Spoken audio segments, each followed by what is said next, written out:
किया ना।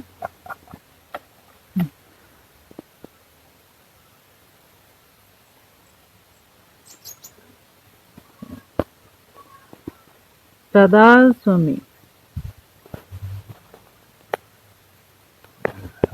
सदा स्वामी, सदा।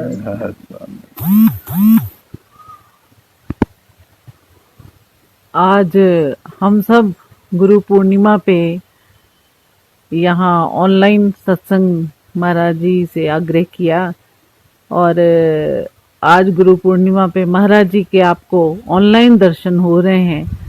मैं समझ सकती हूँ कि आप सब रामगढ़ आश्रम को मिस कर रहे हैं कि महाराज जी के पास आप आते। कुछ लोग तो एक रात पहले आते हैं और वहाँ आकर के सीधे महाराज जी के हम दर्शन करते। पर क्योंकि ये जो कुदरत है, इसको जो मंजूर होता है होता वही है। महाराज जी ने मुझे 2019 में ये बोला था कि गुरु माँ अब ये जो नेक्स्ट ईयर जब भी मैं बात सत्संगों का प्रोग्राम हम बनाते और महाराज जी से मैं बात करती, तो महाराज जी मुझे कहते कि 2020 में तुम ये जो सोशल मीडिया है इसके ऊपर सत्संग डाल दिया करना। तो मैं मुस्कुराई, मैंने कहा महाराज जी नहीं, पर मेन सत्संग तो हम आश्रम में ही करेंगे। तो महाराज जी कहने लगे चलो जब 2020 आएगा तो अपने आप सबको पता चल जाएगा। तो आज जब हम ऑनलाइन सत्संग 2020 में कर रहे हैं तो महाराज जी की कही हुई एक एक बात वो सत्य हो रही है। सतगुरु को सब पता होता है आने वाले वक्त का, पर सच्चा सतगुरु क्या करता है, जिस तरह से ये कुदरत है ना, आपको पता नहीं चलने देती कि कब क्या होगा आगे। तो कुदरत ने कुछ चीजें अपने गर्भ में छुपा के रखी हुई होती हैं ताकि इंसान जो है वो विचलित ना हो जाए।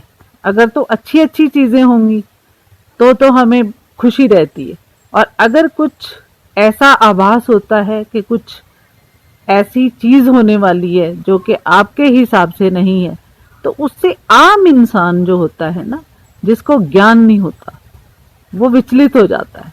अपने घरों में ही देख लो, छोटी छोटी बात को लेकर के जब हम एस्ट्रोलॉजर्स के पास जाते हैं और उनसे पूछते हैं कि ज्योतिषी जी हमारा भविष्य क्या है, हमारे बच्चे का भविष्य क्या है, क्या ये हमारी सेवा करेगा, क्या ये अच्छा इंसान बनेगा, तो ये हम छोटी छोटी चीजें, अगर तो ज्योतिषी आपके हिसाब से आंसर देते हैं हाँ आपका बच्चा आपकी सेवा करेगा, तो हम खुश होते हैं। और अगर कुछ नेगेटिव बात बोल दी जाती है तो उसी क्षण आपको आपका जो अच्छा मूड है वो बहुत ज्यादा गमगीन एक मूड बन जाता है। कई कई बार तो आपको ज्योतिषी ही अच्छा नहीं लगता, नहीं नहीं नहीं ये ज्योतिषी अच्छा नहीं, हम कहीं और चलेंगे। ऐसे ही लोग गुरुओं को बदलते कि अगर गुरु जो होते हैं आपके जो सतगुरु होते हैं वो हमें हमारे अच्छे बुरे का ज्ञान करवाते हैं। हम अगर गलत रास्ते पे चल रहे हैं तो सतगुरु हमें टोकते हैं ताकि हम बहुत ज्यादा किसी मुसीबत में ना पड़ जाएं। पर अगर गुरु हमें कुछ चीजों के लिए जब टोकते हैं तो कई लोग हमारे पास आते हैं, उनको गुरु की वो कही हुई बात इतनी चुभ जाती है, इतनी बुरी लगती है उस क्षण कि वो बाहर जाकर के कहते हैं अरे ये कैसे गुरु हैं, मैं आगे से यहाँ नहीं आऊंगा। तो इसी वजह से वो लोग मंदिर में जाते हैं, वहाँ मंदिर में जाकर के जो मूर्ति होती है उसको अपने हिसाब से इंस्ट्रक्शंस देते हैं, जो उनके माइंड में जो उनको सूट करता है वो भगवान को जाकर के बोल देते हैं। और भगवान अगर तो उनकी बात मान जाए, उनके कहे अनुसार काम कर दें तो वो वाले भगवान भी ठीक हैं। अगर बाय चांस आपके जीवन में कुछ ऐसी घटना घट जाए जो आपको प्रिय नहीं है, या आपकी जॉब छूट जाए, या कोई फैमिली में कोई हादसा हो जाए, तो वो भगवान भी जो है, वो वाली मूर्त भी आपको बुरी लगने लगती है। इसीलिए सतगुरु हमें आने वाले टाइम का पहले ही ज्ञात करवाने की हमें इशारा दे देते हैं। और सच्चा और सही इंसान वही है जो उस इशारे को पॉजिटिव वे में ले, चाहे वो आपके जीवन काल में नेगेटिव बात ही का इशारा हो। तो क्या है कि आप प्रिपेयर तो हो जाओगे एटलीस्ट। जैसे अब किसी की जॉब जाने वाली है तो महाराज जी के पास आकर के हम पूछते हैं कि हमारी जो जॉब है सतगुरु, उसमें थोड़ी सी अड़चन आ रही है, तो गुरुजी आपको बोल देते हैं कि आप समय रहते अपनी जॉब को चेंज कर लो। तो इसका मतलब यही है कि गुरुजी ने कुछ ऐसा देख लिया है जो कि हम और आप नहीं देख सकते। तो क्योंकि सतगुरु जो होते हैं उस परमात्मा का रूप होते हैं। परमात्मा को आपने नहीं देखा, भगवान को आपने नहीं देखा, क्योंकि भगवान को हम देख सकते नहीं, ये पूरी कायनात ही उसका रूप है। तो ये पूरी कायनात, ये पूरे ब्रह्मांड के दर्शन करने के लिए आपको सतगुरु के पास आकर के वो विधि सीखनी पड़ती है। वो विधि जो होती है फिर सतगुरु आपको पहले धीरे धीरे करके मोह माया से बाहर निकालते हैं, डिटैच करते हैं। वो जो डे टू डे अटैचमेंट्स हैं उनका ज्ञान करवाते हैं, उसको डिटैच करते हैं। वो डिटैच करके फिर सतगुरु बाहर की तरफ जब हम जाते हैं तो हमें अंदर मुड़ना सिखाते हैं। जब हम अंदर मुड़ते हैं, अंदर फिर हमें पूर्ण उस ब्रह्म ज्ञान के दर्शन होते हैं। सतगुरु के वो रूप के दर्शन होते हैं जो विराटतम है, ये शरीर के नहीं, जो अंदर लौ है उस लौ के दर्शन होते हैं। ऐसे ही वो लौ आपके भीतर भी है, पर क्या है कि दुनिया के ये झंझटों में उस लौ के ऊपर आपने पर्दा डाल रखा है। उस पर्दे को हटाने का काम हमारे सतगुरु करते हैं। लाइफ में अप्स एंड डाउन्स तो आते ही हैं, पर उन अप्स एंड डाउन्स में डिप्रेशन में चले जाना या सुसाइडल टेंडेंसीज आना, उनसे निकालने का काम सतगुरु करते हैं। सतगुरु हमें यहाँ होने का एहसास करवाते हैं कि हम यहाँ क्यों आए। इसी तरह एक बार एक बहुत, जैसे वो आजकल मोटिवेशनल स्पीकर हैं,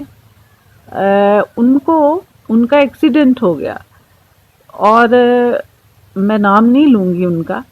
तो वो एक्सीडेंट फैटल एक्सीडेंट एक तरह से ही था, और जैसे ही डॉक्टर्स ने उनको मृत घोषित किया, थोड़े ही क्षण में उनकी जो पल्स है और उनकी जो हार्ट बीट है वापस आ गई।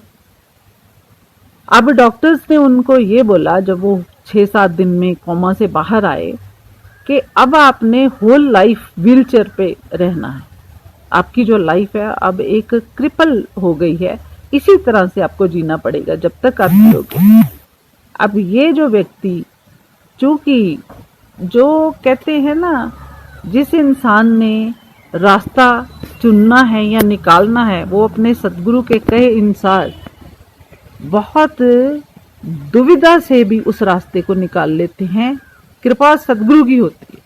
सतगुरु आपको वो होप देते हैं कि आप बेशक एक व्हीलचेयर पे आ गए हैं, फिर भी आप का जो यहाँ आना है, जो ये कुदरत ने आपको पैदा किया है, उसका कोई मकसद है। अब कोई आम इंसान ये सुने कि अरे गुरुजी क्या कह रहे हैं, ये तो अब पैरालाइज्ड है, क्रिपल्ड है, इसकी तो टांगे भी नहीं चल रही, तो ये कैसे अब। पर नहीं, जो इंसान सतगुरु की बात को पॉजिटिव वे में लेता है उस इंसान का कभी बाल बांका भी नहीं होता। वो अंधेरी गलियों में भी रोशनी जो है वो ढूंढ ही लेता है। तो ऐसे ही जब डॉक्टर्स ने उनको कहा आपने क्रिपल रहना है, तो उन्होंने 6 स्टेप्स जो हैं अपनी लाइफ में अडॉप्ट किए। उसको उन्होंने नाम दिया सेवर्स। सेवर्स एक उन्होंने इस 6 स्टेप्स को अपनी लाइफ का एक मंत्र बना लिया।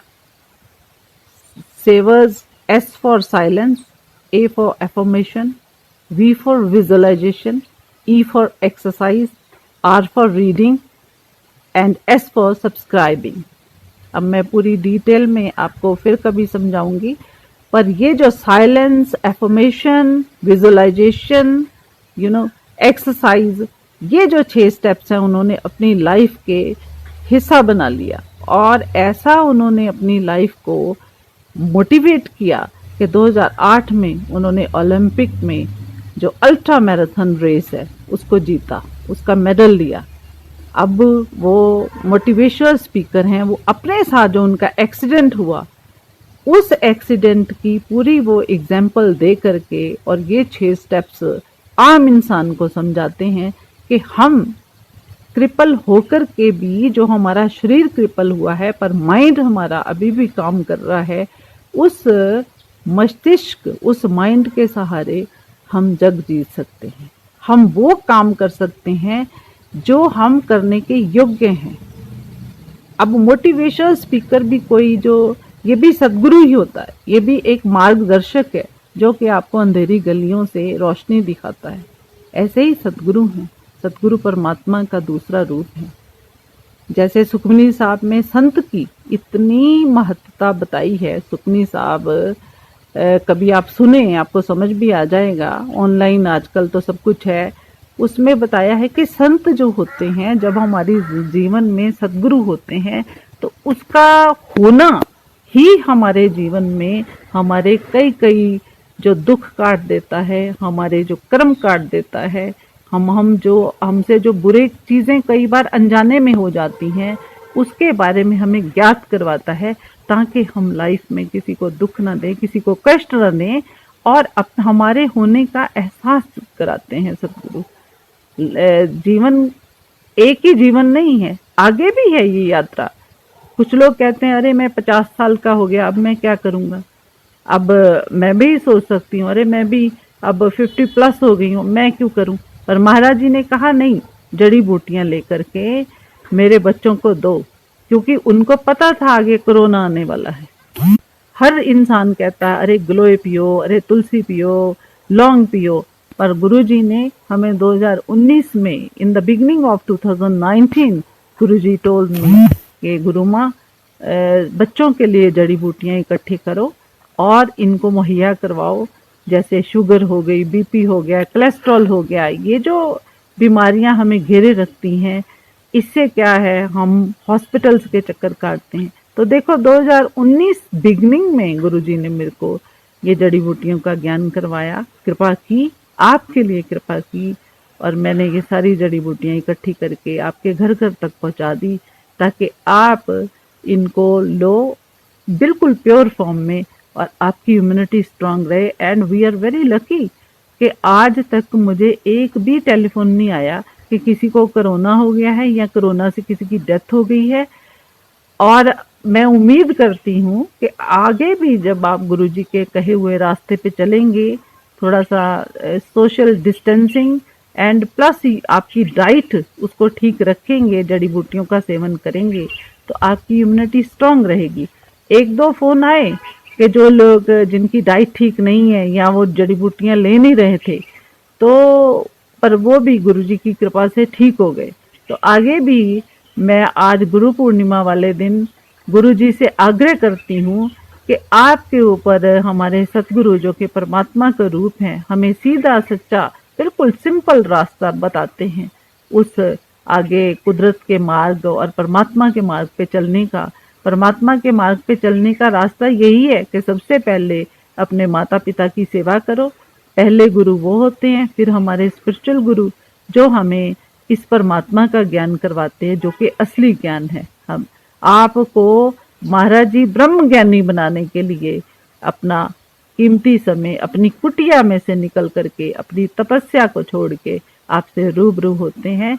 तो इस गुरु पूर्णिमा पे मैं आपको गुरुजी को की तरफ से और अपनी तरफ से ढेर सारा आशीर्वाद देती हूँ और गुरुजी से प्रार्थना करती हूँ कि अगले वर्ष हम जल्दी जल्दी गुरुजी के रूबरू होएं और फिर गुरुजी के पास बैठ के कीर्तन करें और सत्संग सुने। राधा स्वामी, खुश रहो। बहुत अच्छा।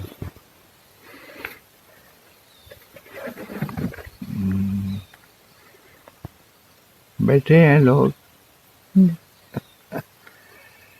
लेकिन गंभीर क्यों बैठे हो?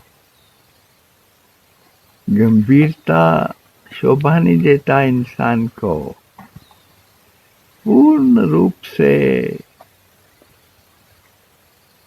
खिले हुए रहो हमेशा, स्माइलिंग, या जी करता है जोर जोर से हंसो। गम कितना भी आए जाए, कितनी भी तकलीफ हो, लेकिन जो लोग भीतर से सतगुरु से जुड़े हुए हैं उनको कभी भी परेशानी नहीं आती है और वो हमेशा खिले रहेंगे इन फूलों की तरह। जो मेरे आसपास सब खिले हैं, इतनी तादाद में खिले हैं कि वो उनकी तादाद नहीं नोट की जा सकती। तुम भी खिले रहा करो उस इन्हीं फूलों की तरह और मुस्कुराते रहा करो। ऐसे गमगीन नहीं बैठना, गम है नहीं, गम तुम्हारा बनाया हुआ है।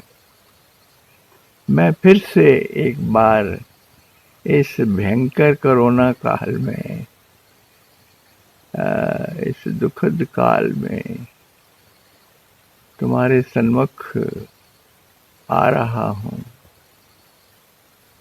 ये समय बहुत भारी रहा है, अभी और रहने जा रहा है, तो इसमें डरना नहीं, इसमें घबराना नहीं।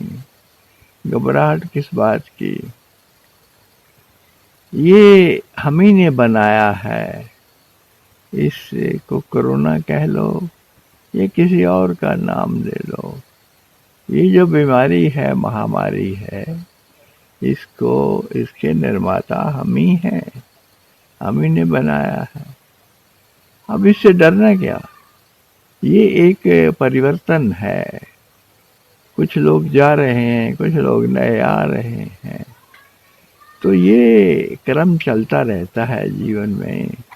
मृत्यु दरअसल है नहीं, लेकिन हमने उसका एक हवा बनाया हुआ है मृत्यु का।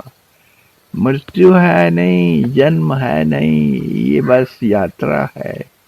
इस यात्रा में से हम सबको गुजरना है, हम सब गुजरते हैं। चाहे संत हो, चाहे साधु हो, चाहे कोई परमात्मा हो, चाहे कोई भगवान हो, चाहे कोई भी हो, उसको भी इसमें से गुजरना होता है। और ये नियम है अटल प्रकृति का। प्रकृति का भी हर अंग, हर प्रत्यंग आता है, जाता है। ये फूल आज खिले हैं, कल नहीं खिलेंगे, कल मुरझा जाएंगे, इनकी जगह नए आ जाएंगे। तो इंसान को ना तो कभी घबराना चाहिए, ना कभी डरना चाहिए, और हमेशा खुश रहना चाहिए। तो मैं इस भयंकर महामारी में, जिसमें यमराज का तांडव नृत्य हम देखते आए हैं, विकराल भीषण तांडव नृत्य, उसमें हम सब शामिल थे। हमने ये देखा, दुखद था, बहुत दुखद था, लेकिन ये हमारे सामने है, हम गुजर रहे हैं इसमें से। जो जुड़े हैं सतगुरु के साथ, उनको किसी किस्म का डर या चिंता नहीं होनी चाहिए। हर अवस्था में, हर स्थिति में वो मजबूत रहें और खिले रहें इन फूलों की तरह। जब तक जीवन है तब तक खिले रहो। और जीवन कोई लंबा नहीं है, जीवन थोड़ा ही होता है। थोड़े काल के लिए हर इंसान यहाँ आता है, और उसको समझना चाहिए कि वो उतने समय में कुछ ऐसा कर जाए, कुछ ऐसा करे जिससे जगत का कल्याण हो, दूसरे बंदों की रक्षा हो, उनकी सेवा हो, उन पे कृपा हो। यही तुम करने आए हो। और अपने पैसे, अपनी जायदादें जितनी भी इकट्ठी करते रहोगे, वो तो तुम्हारी है नहीं, तुम्हें मिल जाती हैं थोड़े समय के लिए, वो भी बाद में छिन जाती हैं या यहीं रह जाती हैं। उनका कोई महत्व नहीं होता है। तुम महत्व देते हो इसीलिए खोए रहते हो। मैंने इस दौरान में, इस कोरोना काल में रोज, हर रोज, प्रतिदिन सुबह उठ करके आप सबको याद किया है, आप सबको याद किया है, आपको आशीर्वाद दिया है, आपको मैंने शुभकामनाएं और कल्याणार्थ आपके मैंने शुभ भावनाएं भेजी हैं। और दोपहर में भी 12 से 2 बजे तक के बीच में मैं बैठता हूँ, यही काम करने के लिए कि आपके साथ जुड़ूं और आपको पहुंचाऊं उस मालिक की अमृत आशीर्वाद की रेखाएं, उसकी शुआएं, उसकी किरणें तुम तक पहुंचे और तुम धन्य हो जाओ। कोई कोई गम ना करे, कोई दुखी ना हो, किसी प्रकार से किसी का कोई दुख ना हो, और हर एक की खैर मांगो। हमने तो यही किया है, इस काल में करने को कहा। इसकी और एक और दृष्टि है, ये मुसीबत तो थी, मुसीबत है, लेकिन इस मुसीबत के समय तुम्हें कितना समय मिला, और फालतू का समय मिला। तुम्हारे पास समय ही समय था, इतना समय कि तुम बहुत कुछ कर सकते थे। एकांतवास था, स्वतः स्फूर्त एकांतवास, जिसमें तुम जो मर्जी करो। अब तुम कह नहीं सकते अपने गुरु से कि मेरे पास समय नहीं था, मैं बिजी था, मुझे मिला नहीं समय। इससे अधिक समय किसको मिलेगा, कब मिलेगा? तो ये एक सुनहरी अवसर था, अभी भी है।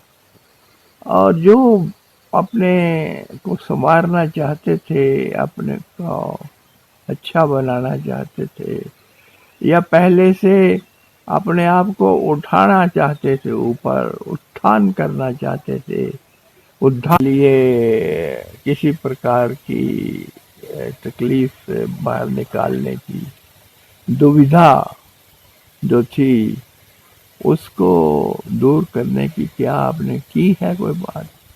कोई सोचा है, कोई योगदान दिया है आपने? अपने आप से पूछना चाहिए।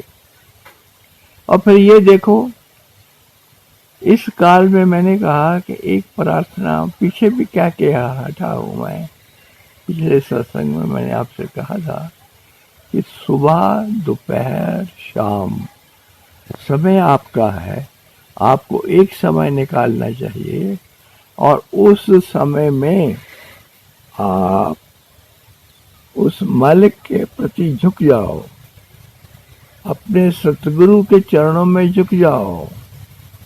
ऐसे ही बैठे बैठे अपनी कल्पना में मन से झुक जाओ, अंतरात्मा से झुक जाओ और कहो, सर्वे भवन्तु सुखिनः, सर्वे सन्तु निरामयाः, सर्वे भद्राणि पश्यन्तु, मा कश्चित् दुःख भाग् भवेत्, लोका समस्ता सुखिनो भवन्तु, सर्वरिष्ट सुशांतिर्भवतु।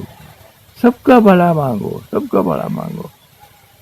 तुम्हें वो गायन दिया था जो तुम गाया करते हैं हमारे सभी सत्संगों में, हे ईश सब सुखी हो, कोई ना हो दुखारी, सब हो निरोग भगवन, धन धान्य के भंडारी, सब भक्ति शक्ति पावे, सतमार्ग के पथिक हो, दुखिया न कोई होवे दुनिया में जीवधारी, रोगी न कोई होवे सृष्टि में प्राणधारी। ये प्रार्थना दिन में कम से कम 3 बार आपके हृदय से निकल के बाहर आएगी तो सारा वातावरण बदलेगा। तो बीमार लोग अच्छे होने लगेंगे, बीमारी भागने लगेगी, एक प्रकार से खुशी की लहर दौड़ने लगेगी। तुम्हारे अपने ही द्वारा किया हुआ ये छोटा सा काम समर्थ है, उनको पर सेवा, पर हित ये करना जरूरी था। परहित पर सेवा, परहित सरस धर्म नहीं भाई, इसके बराबर कोई धर्म नहीं है। परहित पर पीड़ा सब नहीं अधमाई, और दूसरे को दुख देने के बराबर कोई पाप नहीं है। इन दोनों से बचो, इन दोनों से ऊपर उठो और केवल निस्वार्थ सेवा में, निष्काम सेवा में उतरो। अगर अपने आजीवन संवारना चाहते हो, पुण्य कमाना चाहते हो इस धरती से, तो ये असली कमाई है। ये दौलत, ये घर, ये तुम्हारी जायदादें, ये जमीनें और ये सारे वाहन, ये तुम्हारी कमाई नहीं है, क्योंकि तुम्हारा है नहीं ये। तुम बैठो आराम से और इस तरफ ध्यान दो। अगर नहीं अभी तक दिया तो इस तरफ ध्यान दो, और फिर देखो हमने इस एक प्रकार से धुआं उठाया है यज्ञ से, जो एक प्रकार से हमने वो ज्योत जलाई है और वो सब जला करके तुम्हें पहुंचाई है उसकी रोशनी, तुम्हें पहुंचाई है उसकी सौगंध। वो बहुत कारगर है। तुम्हें भी का ये सारी शिक्षा का निचोड़ यही है जो बार बार हम बताते आए हैं। आज गुरु पूर्णिमा है, गुरु की पूर्णिमा। गुरु पूर्णिमा तो आती रहती है, कई बार आएगी, फिर आएगी। तो अब आई है, थोड़े दिनों बाद फिर आ जाएगी।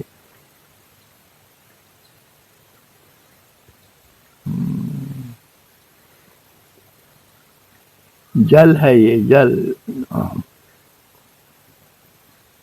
जल ही तो जीवन है। तुम्हें पता, तुम्हारे भीतर 72%, 72% जल है।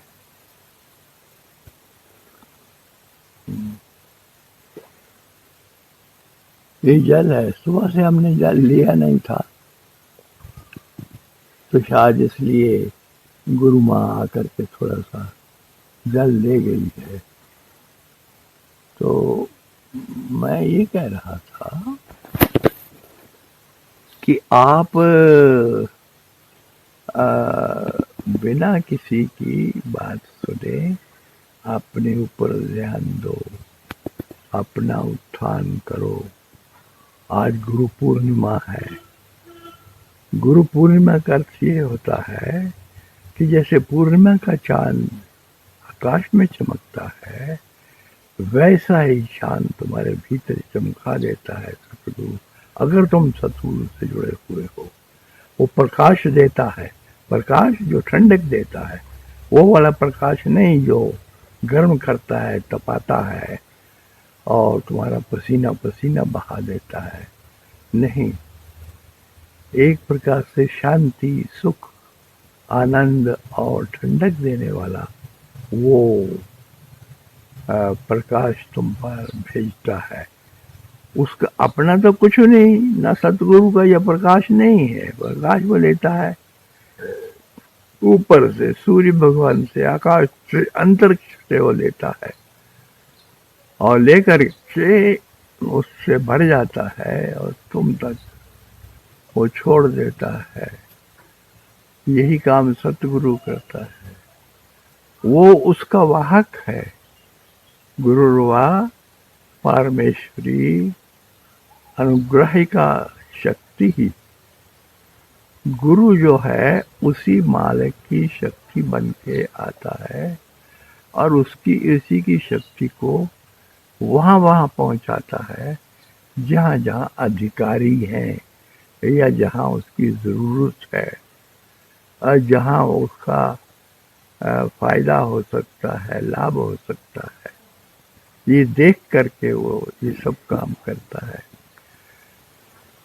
तो इस अवसर पर भी मैंने जैसे पहले करवाया करता था, आपको सारा वक्त, सारा समय, दिन भी रात भी उसी गुरु के चरणों से जुड़ करके सारे दुनिया के कल्याण, सारे संसार के कल्याणार्थ आपको प्रार्थना को उठाना चाहिए। उन्हीं के लिए, सबके लिए, और जो दिवंगत आत्माएं हैं उनके भी शांति के लिए ये तुम्हें बार बार करना चाहिए। अपने लिए क्या मांगते रहते हो? अपने को तो सब मिल जाता है अपने आप, उसको पता है। सतगुरु जानता है कि किस बात की आपको जरूरत है, किस बात का आपको अभाव है, क्या आपको चाहिए, और उसी के मुताबिक वो देता है।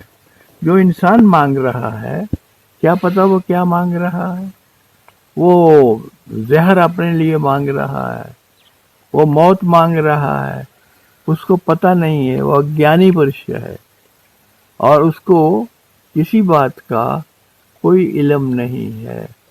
सतगुरु वो है जो ये जानता है कि तुम्हें क्या चाहिए, कब चाहिए और कैसे उसको पहुंचो। उसके साथ जुड़ने का एक परिणाम तुम्हारे हाथ में आता है कि तुमने भार डाल दिया किसी के कंधों पे और वो तैयार है अपने कंधों पे उस भार को उठाने के लिए, वो चल देता है उसके साथ और तुम हल्के हो जाते हो।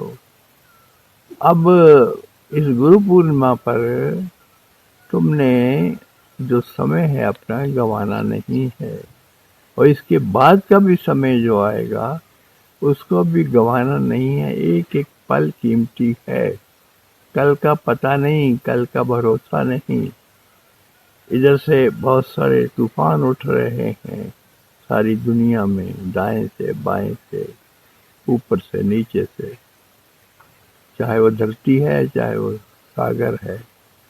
उन तूफानों के उठते रहते हुए तुमने अपने आप को स्थित और स्थिर रखना है, खुश रखना है। ये तुम्हारे अपने हाथ में है। देखो, कुछ भी बाहर से नहीं आता है। जो कुछ भी होता है बाहर, जिसको तुम देखते हो, सुनते हो या महसूस करते हो, वो सब तुम्हारे भीतर से आ रहा है। सब कुछ तुम्हारे अंदर है। यद अंतरम तद बाह्यम, जो भी अंतर में है वो हो बाहर आएगा। अगर अंतर मैला है तो मैल बाहर आएगी। अगर अंदर में कोई खोट है, खराबी है, दुश्मनी है, लोगों के लिए हिंसा है या किसी प्रकार से वैमनस्य है और तुम कटे हुए हो दुनिया से, तो वही चीजें तुम्हें संसार में मिलती हैं, वही तुम्हारे सामने आएंगी। क्योंकि जो तुम रखते हो अपने भीतर, वही निकल के आता है। इसलिए मैं इसलिए कहता हूँ, बार बार कहता हूँ, अपने भीतर मुड़ो, अपने भीतर मुड़ो, अर्थात अपना अवलोकन करो। देखो कौन सी चीजें, कौन सी गुण अवगुण, कौन से भावनाएं, कौन से विचार तुमने भर रखे हैं और भरे हुए हैं, उनको साफ करो, साफ करो। इसीलिए कबीर साहब सारा जीवन बोलते रहे कि मैंने अपनी चादर जो है उसको साफ रखा और वैसी की वैसी रख दी जैसी मुझे मिली थी, स्वच्छ और निर्मल। मैंने कोई मैल नहीं लगने दी, क्योंकि मैली चादर ओढ़ के उसके द्वार में भी नहीं जाया जा सकता, उसके भीतर प्रवेश भी नहीं पाया जा सकता, उसके दर्शन कैसे करूँगी? तो नहीं, वो मैली चादर दूर से दिखाई दे जाती है। इसलिए सतगुरु वहां अपनी दृष्टि भी नहीं लेके जाता। तो अगर चाहते हो सचमुच तो पूरे का पूरा उसका आशीर्वाद मिले, तो सबसे पहला काम करने का है कि अपने भीतर की निर्मलता, स्वच्छता और पूरी तरह से पवित्रता बनाए रखो हर हाल में। ऐसा करोगे तो तुम्हें सुख के सिवा कुछ नहीं मिलेगा, सुख ही मिलेगा। दुख आ नहीं सकता। दुख कहाँ से आता? तुम्हारे अंदर से आता है। बाहर किसी भी स्रोत ने, बाहर के किसी भी साधन ने तुम्हारे लिए दुख नहीं निर्मित किया। मत गाली दो किसी को, मत कोसो किसी को, मत आंखें दिखाओ उसको इसको कि उसने तुम्हारा काम खराब कर दिया, या उसने गलत काम किया, या उसने बीमारी दे दी, लाचारी दे दी। सब देने वाले तुम स्वयं हो। भगवान ने तुम्हें यहाँ भेजने से पहले उस परवरदिगार ने उस इस ब्रह्मांडी अनुशक्ति जो विराटतम है, उसने तुम्हें यहाँ उतारने से पहले एक कल्पतरु तुम्हें दे दिया, कल्प वृक्ष दे दिया। कल्पतरु जानते हो ना? वो स्वर्ग का एक बहुत बड़ा पेड़ है, बहुत सुंदर है। उस पे फूल लगे रहते हैं, झरते रहते हैं वो। तो वो जो कल्पतरु या कल्प वृक्ष है, वो सारी इच्छाओं की पूर्ति करता है। वो तुम्हारे भीतर लगा हुआ है। ऐसा है कि उस कल्प वृक्ष के नीचे कोई भी बैठ जाए तो जो सोचा है वही होगा, जो वो सोच रहा है वही हो रहा है। मुझे ऐसे ही एक कथा याद आती है कि एक आदमी उस कल्प वृक्ष के नीचे बैठ गया स्वर्ग में जाके। अब उसको भूख लगी। भूख लगते ही उसके आगे भोजन आ गए। फिर प्यास लगी, पानी अपने आप आ गया, जल आ गया। फिर उसने सोचा यहाँ तो सब कुछ मिलता है, ये कौन देता है? कोई भूत तो नहीं यहाँ आसपास में। यूं ही भूत की कल्पना की तो भूत आ गया। अब भूत को देख करके सोचने लगा कि कहीं ये मुझे मारे नहीं, तो वो मारने लगता है भूत उसको। कहीं मारते मारते मुझे मार ही न दे, ऐसा विचार आ गया मन में। तो वो विचार उसी समय पूरा हो गया, वो इंसान मर गया, वो चला गया। तो कल्प वृक्ष ऐसा है जिसकी डिमांड की थी भगवान कृष्ण से उनकी धर्म पत्नी सत्यभामा ने कहा था कि मुझे वो कल्प वृक्ष चाहिए। तो कल्प वृक्ष को उतारा गया। लेकिन कल्प वृक्ष की एक खूबी है, खूबियां तो सारी हैं उसमें। जो सोचोगे वो होगा। अगर सोच खराब है तुम्हारी तो खराब होगा। वो कल्प वृक्ष तुम स्वयं हो, खुद हो। सतगुरु की कृपा जिस पे होती है उसको वो कल्प वृक्ष अपने आप मिल जाता है। इसलिए उसको कहीं जाने की जरूरत नहीं, कुछ करने की जरूरत नहीं, कुछ मांगने की जरूरत नहीं है। उसने हृदय में या अपने मन में या अपनी बुद्धि में जो भी सोचा वो तुरंत घटित हो जाएगा। जैसी सोच वैसी इंसान की बाहर की दुनिया बनने लगती है। जैसी दृष्टि वैसी सृष्टि, हम कहा करते हैं ना बार बार।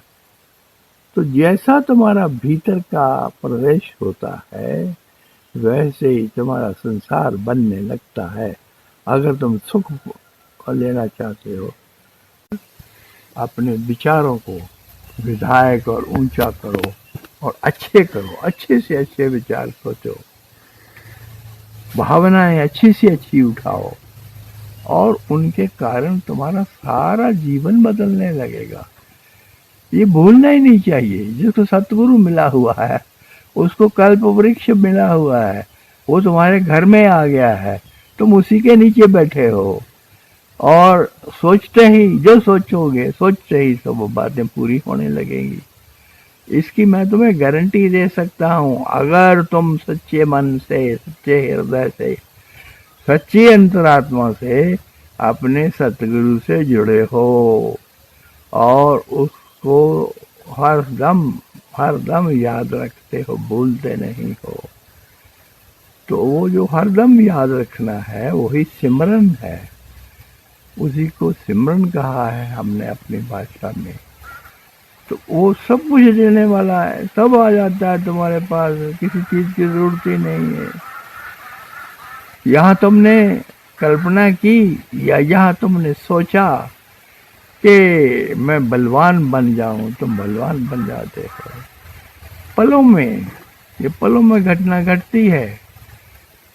इस बात को समझ लो कि जो भी तुम्हारे मन में फुरता है, जो भी तुम्हारे भीतर उगता है, जो भी तुम्हारे भीतर सरकता है विचारों की भांति या भावनाओं की तरह, जो भी गंदा या मंदा, वो सारे का सारा तुम्हारे सामने आके खड़ा होने वाला है। इसलिए क्यों गलत विचार रखते हो? दूसरों के बारे में गलत विचार रखने का समय है? समय ही नहीं है। तुम क्रोध करते हो। अरे इस कोरोना काल में समय ही नहीं किसी के पास है। किस पे क्रोध करोगे? कौन है क्रोध करने वाला? थोड़ा सा समय तुम्हें मिला है जीवन का, वो अपना जीवन संवारो और दुनिया को संवारो।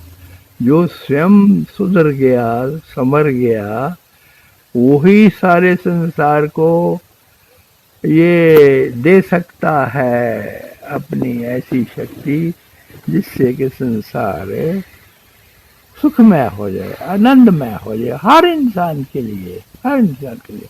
कोई दुश्मन नहीं है। ये दुश्मन तुम्हारी कल्पना में है, ये दुश्मन तुम्हारे मन में है, बाहर कोई दुश्मन नहीं। इसलिए मन को तो इतना पवित्र कर दो, जैसे कबीर साहब भी कहते थे ना कि मन निर्मल भयो जैसे गंगा नीर। उन दिनों गंगा बहुत साफ हुआ करती थी, उसमें से अपना चेहरा देख सकते थे। नीलापन, नीला वो जल बहता हुआ जाता था। भगवान हो, उसी का रूप हो।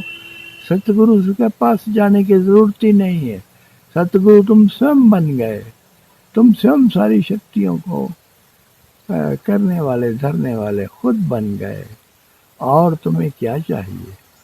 तो ये गुरु पूर्णिमा के दिन इस बात को अगर तुम समझ जाओ अंतरतम से, तो सब ठीक हो जाएगा, सब बढ़िया हो जाएगा।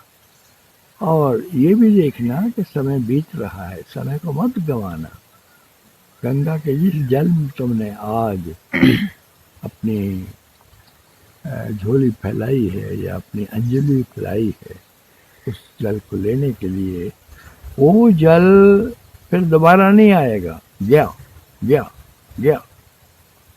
सतगुरु भी दोबारा नहीं आता। सतगुरु आज है, कल का पता नहीं उसका। सतगुरु तो सदा रहता है, वो तो सनातन सत्ता है, वो तो कभी मिटता नहीं, वो तो तुम्हारे साथ भी रहेगा जहां तुम जाओगे, इस शरीर के बाद जहां भी जाओगे। लेकिन सतगुरु जब कहता है कि थोड़ा समय है, तो उसका मतलब ये है कि ये शरीर जाने वाला है, ये वृद्धावस्था आती है, जैसे फूल झड़ते हैं, जैसे ये पत्ते सूखे होकर के गिर जाते हैं, समाप्त हो जाते हैं। तो ये नियम अटल है सारे ब्रह्मांड का, सारी प्रकृति का, कि जो भी आया है उसने अपनी नियति को पूरा करते हुए एक दिन चले जाना है। हम सब उसके इसके अधीन है। न कृष्ण बचा, न राम बचा, न कोई बड़ा रहीम बचा, न करीम बचा। तो इसमें बचने की बात नहीं है, इसमें नियम के साथ चलने की बात है। ये अटल नियम बनाया गया, कुछ सोच समझ के बनाया गया। इसके अधीन आप सब हो। अपने आप को अमर कोई ना समझे, अमर कोई हुआ नहीं आज तक, ना कभी होगा। सिर्फ ये है कि जितना समय तुम श्वास ले रहे हो, जी रहे हो, वो सारा का सारा समय तुम जगत कल्याण में लगाओ, अपने कल्याण में लगाओ। यही एक और बात मैं जोड़ दूं कि जाग जाना चाहिए। अब सो लिया, बहुत सो लिया। जागो, जागो निज जागरण की वेला, अलसो नींदे नैन उघारो, सतत तरंगित ज्योति निहारो। वो सतगुरु की जो जल रही है सदा, उसको निहारो। और जागो निज जागरण की वेला, निज जागरण की वेला, सबको छोड़ करके तुम बस पूर्ण रूप से जागृत हो जाओ। जागृत होने का अर्थ यही है कि तुम्हें सब दिखाने लगेगा। इन चक्षुओं से तो तुम नहीं देख सकते क्योंकि ये चर्म चक्षु हैं। ये वही चक्षु हैं जो नाशवान हैं। आपके चक्षु जो हैं वो पदार्थ को देख सकते हैं, केवल ये शय, ये दुनिया, ये प्राणी, ये भी फानी है, फानी ही फानी को देख सकता है। लेकिन वो जो अलख अगम अनाम है, जो अकथ है, जो अथाह है, जो अग्राह्य है, अचिंत्य है, जो सबके पार है, जो अनंत अनंत सत्ताओं में फैला हुआ, वो जो सूक्ष्मतम स्वरूप है जिसको नजर पकड़ नहीं सकती, वो अगर तुम देखना चाहते हो तो वो भी देख सकते हो। अगर तुम्हारी नजर पाक है, अगर आंखें साफ हैं, हृदय साफ है, तो सतगुरु ये देख करके कि तुमने अपनी सारी सफाई कर ली है, वो तुम्हें एक चक्षु नया दे देता है, जिसको दिव्य चक्षु कहते हैं, जिसको आज्ञा चक्र पर वो बिठाता है। और उस चक्षु से, उस तृतीय नेत्र से, तीसरे नेत्र से तुम सब देख सकते हो, आने वाले वक्त को भी देख सकते हो।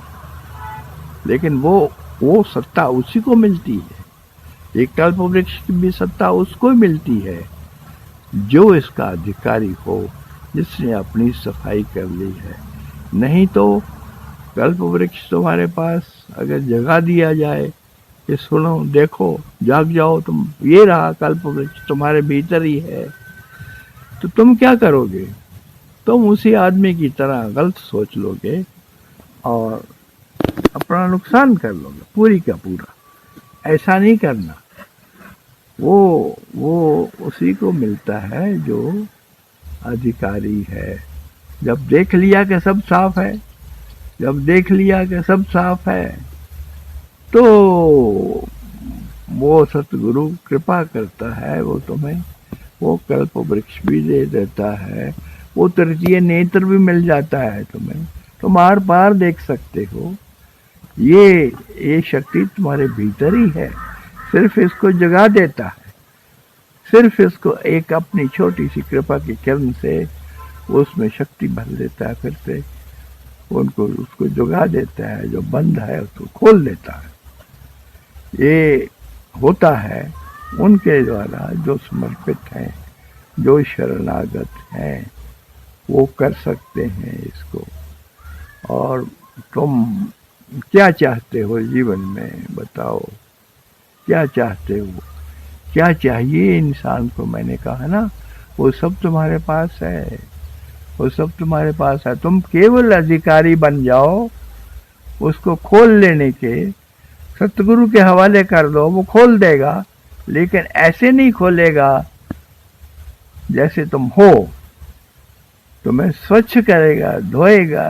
कई जलों से धोना पड़ेगा, कई साधनों से, कई तरीकों से धोना पड़ेगा इंसान को, क्योंकि ये मैली चादर, मैल इतना है देखत जिया घबराए। ये जन्म जन्म की मैली चादर है, तो उसको तो अगर तुम देख लो तो घबराने लगो कि कितनी मैल है मेरे भीतर पड़ी हुई। और फिर दुख क्यों ना हो, वही मैल बाहर आती है दुख बन के। तो मैल अगर भीतर से साफ हो गई है तो ना कोई दुख है, ना कोई रोग है, ना कोई शोक है, और ना कभी होगा। और तुम एक परम आनंद अवस्था में आराम से जियोगे और खुशी खुशी से जियोगे, सुखपूर्वक जियोगे।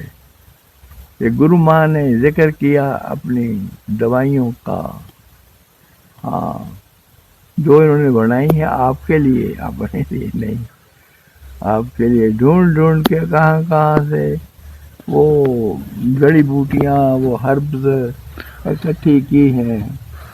पता नहीं कितना कितना काम इन्होंने किया है उसके लिए, बहुत काम किया है और दिन रात किया है, और थोड़े से दामों पर ताकि वो उसका खर्चा निकलता रहे, वो तुम तक पहुंचाती हैं और तुम उन्हीं का ही सेवन कर लो, तो एक प्रकार से तुम्हारा जीवन बदलने लगेगा, जीवन बदलने लगेगा। रोग तुम्हारा धर्म नहीं है, रोग तो विजातीय है, उसको तुम बाहर फेंको, वो बाहर से ही आया है, तुम्हारे भीतर कोई रोग नहीं हो सकता। ये देखो, ये फूल कृपा कर रहे हैं, ये अपना पोलन मेरे भीतर भेज रहे हैं, तो ठीक है, तुम उनके तो बताए हुए मार्ग पर चलो, सब उसके बताए हुए मार्ग पर चलेंगे। अब उसका देखो, मैंने तुम्हें पहले भी एक कहानी छोटी सी बताया, सुनाई थी ना।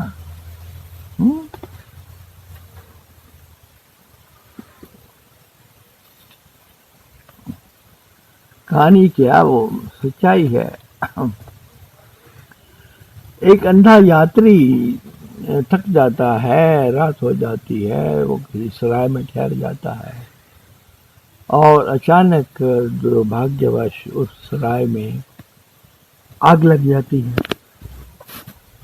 अब आग लग जाती है, हफड़ा दफड़ी पड़ जाती है, लोग भागते हैं दरवाजे की तरफ, एक ही दरवाजा है वहां खुला, बाकी सब बंद है, तो उसी के से बाहर निकलने की कोशिश करते हैं। तो वो बेचारा थोड़ी देर बाद जब शोर सुनता है, तो वो अंधा आदमी भी उठता है, तो देखता है कि बड़ा गर्म गर्म गर्म आग लगी, लोग आग आग आग कर रहे। तो आग का सुन करके वो भी बाहर जाने की कोशिश करता है, उसी दरवाजे से जिस दरवाजे से दुनिया जा रही है। जब धुआं भी उसी दरवाजे से बाहर जा रहा है, आग लग चुकी है बहुत अब, इसलिए वो जब उस दरवाजे के पास पहुंचता है, टटोलता टटोलता अपनी लाठी से, तो वहां धुआं बहुत है, भीड़ बहुत है, उसका दिल घबराने लगता है और अंदर सफोकेशन हो जाती है, भीतर सांस रुकने लगता है, तो वो आगे सरक जाता है थोड़ा सा कि उधर से निकल जाएगा। आगे निकल गया, दरवाजा छूट गया। वो दरवाजा छूट गया, छूट गया तो छूट गया, वो आगे निकल गया, फिर चक्कर लगा करके फिर उस दरवाजे के पास आता।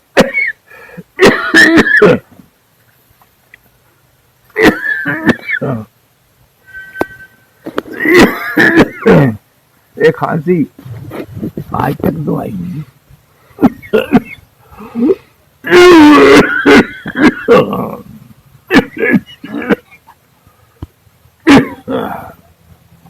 क्या क्या डाल दिया इसमें? कुछ तो डला है गुरु माँ। मेरे गले में इतनी खराश। मैं वो शहद डाल के ले आती।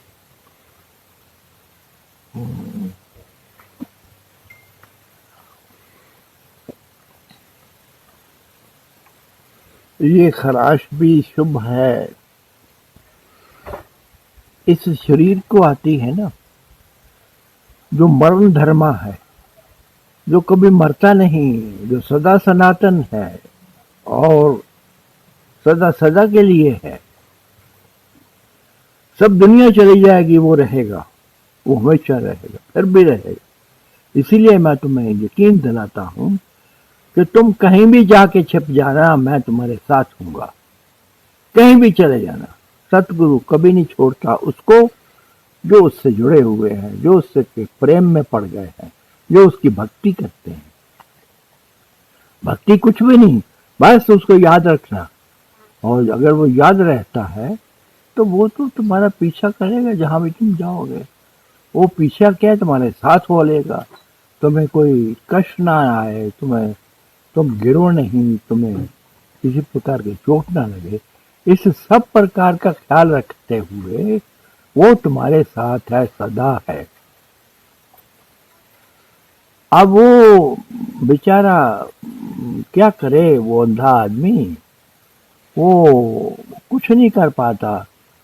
वो फिर एक चक्कर काट के धीरे धीरे धीरे धीरे, सब दरवाजे बंद हैं, सब जगह खटखटाता है, द्वार सब बंद हैं। ये जो बंद द्वार हैं, ये तुम्हारी जो बनाई हुई दौलत है, पैसा है, पद है, प्रतिष्ठा है, ये सारे दुनिया के पदार्थ जो तुमने इकट्ठे किए हैं, ये उनका प्रतीक है। ये बंद दरवाजे, इनसे ना निकल पाओगे। ये धन दौलत, ये सोना चांदी, इससे पार ना हो पाओगे, वो बंद है। पार उसी दरवाजे से हो पाओगे जो एक खुला है। लेकिन मुसीबत ये है कि जो खुला द्वार है वहां धुआं बहुत हो गया है, दूसरों को धुआं भी बाहर जाने की कोशिश कर रहा है, और लोग भी उसी द्वार पर इकट्ठे होकर के बाहर जा रहे हैं। इस बेचारे को रास्ता नहीं मिलता, ये गिर जाता है ठोकर खा के। कितनी देर में ऊपर से आग भी बरसने लगती है। थोड़ी देर में वो इंसान झुलस करके आग से मौत को प्राप्त होता है, मृत्यु को प्राप्त होता है, वो चला जाता है। वो अंधा बेचारा, उसका क्या कसूर? कसूर इतना ही कि उसने एक तो देखा नहीं, आंखें ये नहीं है जो देखती हैं, भीतर का परदेश देखता है। दूसरे, उसने सब जो द्वार बंद थे इन पे खामखा सिर मारा खोलने के लिए कि इनसे पार हो जाएगा, इनसे पार हो जाएगा। बड़े धनाढ्य लोग अपने दौलत का करते हैं गुमान कि ये मुझे पार ले जाएगी, सब काम बनते हैं उससे। तुम्हें तो तुम एक बादशाह हो, क्योंकि तुमने बादशाह को अपने हृदय में संजोया हुआ है। उस बादशाह ने ही सब कुछ तुम्हें पहुंचाना है, देना है। इसलिए जागो, जागो और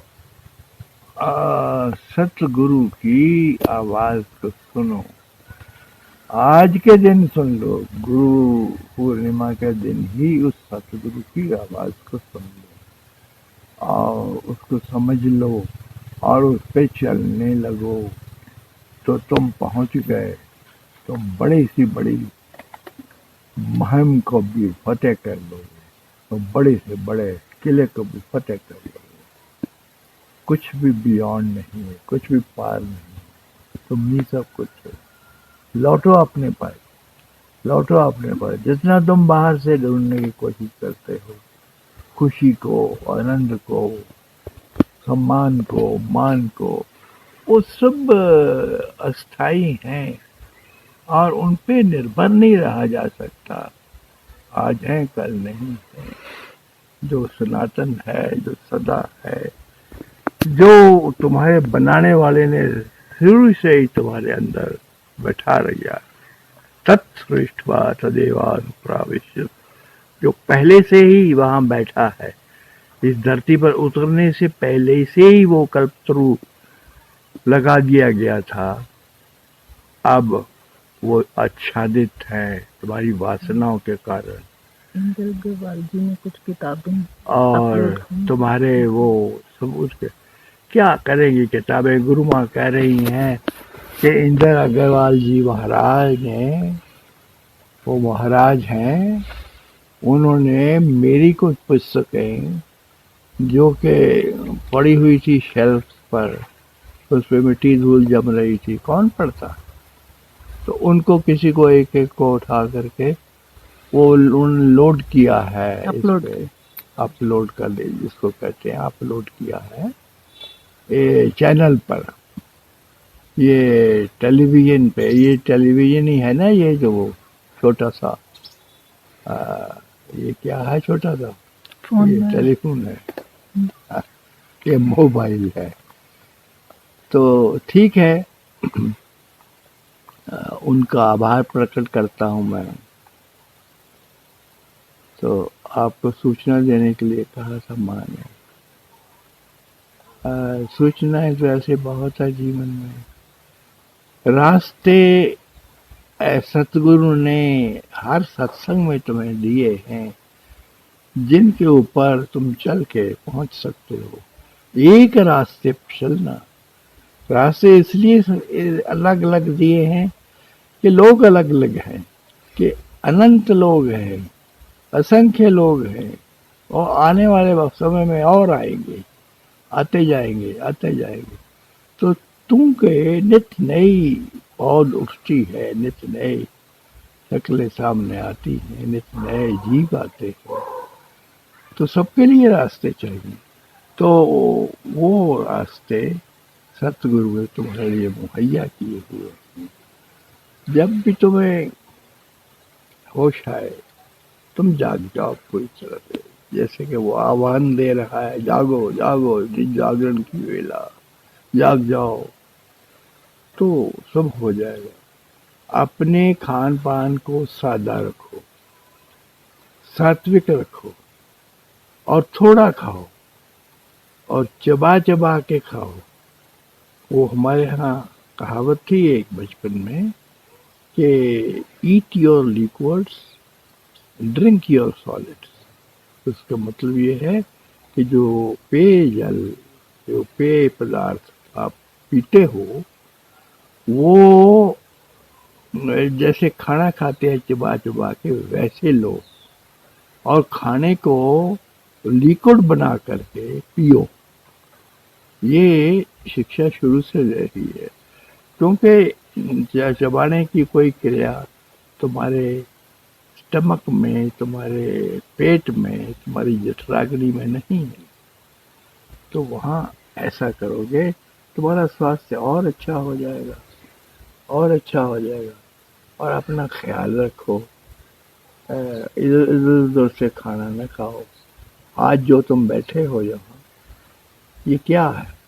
ये उस सारे खाने का ढेर है बैठा हुआ, जिस खाने को तू सारी जिंदगी खाता रहा। खाने का तो ढेर है ये। तो इस ढेर को इकट्ठा करने से पहले देख लिया करो कि वो ठीक हो, अच्छा हो, स्वच्छ हो, निर्मल हो, और सात्विक हो, सात्विक हो। और कम खाओ, थोड़ा खाओ। 2 दिन, एक दिन में 2 बार से ज़्यादा तो शायद खाना चाहिए नहीं इंसान को, लेकिन भूख लगती है और बार खा सकते हो। लेकिन इन बातों का ख्याल रखते हैं। तो मैं समझता हूँ ये आज के दिन, गुरु पूर्णिमा के दिन, मैंने बहुत सारी बातें आपसे कही हैं, गुरु माँ ने भी कही हैं। तो हम दोनों आपको हृदय से आशीर्वाद देते हैं। आप सदा बने रहे, मैं तो ये कहूँगा। आपको कोई दुख ना व्यापे, आपको कोई संकट ना आए, आप पर कोई मुसीबत ना आए। जो भी आए वो सतगुरु संभाले। आपकी चिंता नहीं होनी चाहिए, आपको कोई उसका भार नहीं लगना चाहिए। ये आपकी जिम्मेवारी नहीं है। लेकिन उनके लिए कह रहा हूँ जो पूर्ण रूप से जुड़े हैं अपने आधार से, जो पूर्ण रूप से निमज्जित है और समर्पित है उस सतगुरु की परमात्म सत्ता के साथ, उनके लिए है वो निश्चिंत होकर जिए। सब काम सौंप दे, सारे काम सौंप दे, सारे काम अपने दे करके, गुरु के हवाले करके चुपचाप पीछे बैठ जाए और सो जाए और निद्रा में चले जाए। सबको मेरा राधा स्वामी, राधा स्वामी, राधा स्वामी, राधा स्वामी। राधा स्वामी, गुरुमा जी, राधा स्वामी। आपका हुक्म था तो मैं